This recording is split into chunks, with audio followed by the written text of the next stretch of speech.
नमस्कार, मैं हूं आपके साथ कविता राणा।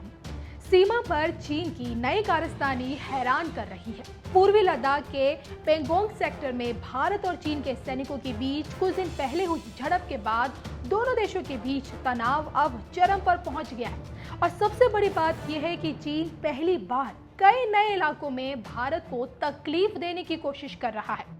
डोकलाम विवाद के बाद पहली बार दोनों देशों की सेनाओं के बीच इतना तनाव देखा जा रहा है कि चीन की किसी भी हरकत का जवाब देने के लिए भारतीय सेना भी सतर्क है।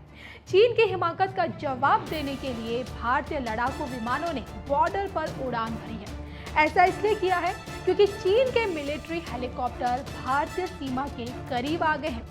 सूत्रों की माने तो लाइन ऑफ एक्चुअल कंट्रोल पर यह तनातनी पिछले हफ्ते लद्दाख और उत्तरी सिक्किम से शुरू हुई थी। पिछले दिनों उत्तरी सिक्किम में भारतीय और चीनी सैनिकों के बीच आमना सामना हुआ, जिसमें दोनों पक्षों के सदस्यों को मामूली चोटें आई और इस दौरान भारतीय और चीनी सेना के जवान आक्रामक हो गए थे, जिसमें कुछ को मामूली चोटें भी आई थी। हालांकि बाद में स्थानीय स्तर पर बातचीत के बाद सैनिकों को हटा दिया गया था और चीन की इस हिमाकत को देखते हुए भारतीय वायुसेना अलर्ट मोड में आ गई है। आनन फानन में लद्दाख बॉर्डर पर लड़ाकू विमानों की तैनाती की गई है और इसके साथ ही साथ लड़ाकू विमानों ने बॉर्डर पर उड़ान भरकर चीन को करारा जवाब दिया है।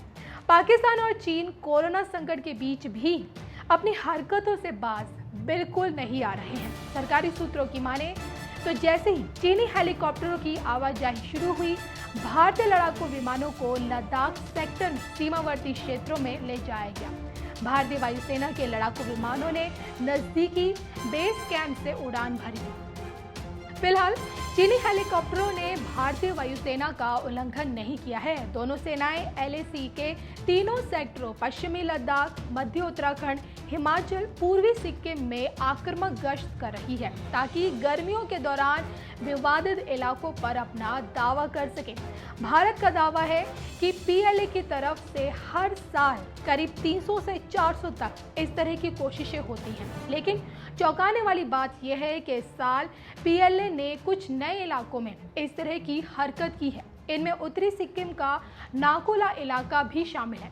करीब 17,000 फीट की ऊंचाई पर स्थित इस इलाके में 9 मई को करीब 150 भारतीय और चीनी सैनिकों के बीच झड़प हुई थी। नाकोला उन 23 विवादित और संवेदनशील इलाकों में शामिल नहीं है जहां दोनों तरफ से अक्सर झड़प होती है। तो आप समझ सकते हैं कि क्या हो रहा है, लेकिन बड़ा सवाल यह है कि आखिर चीन इस तरह की हरकतों को क्यों कर रहा है वो इस तरह की हरकतें।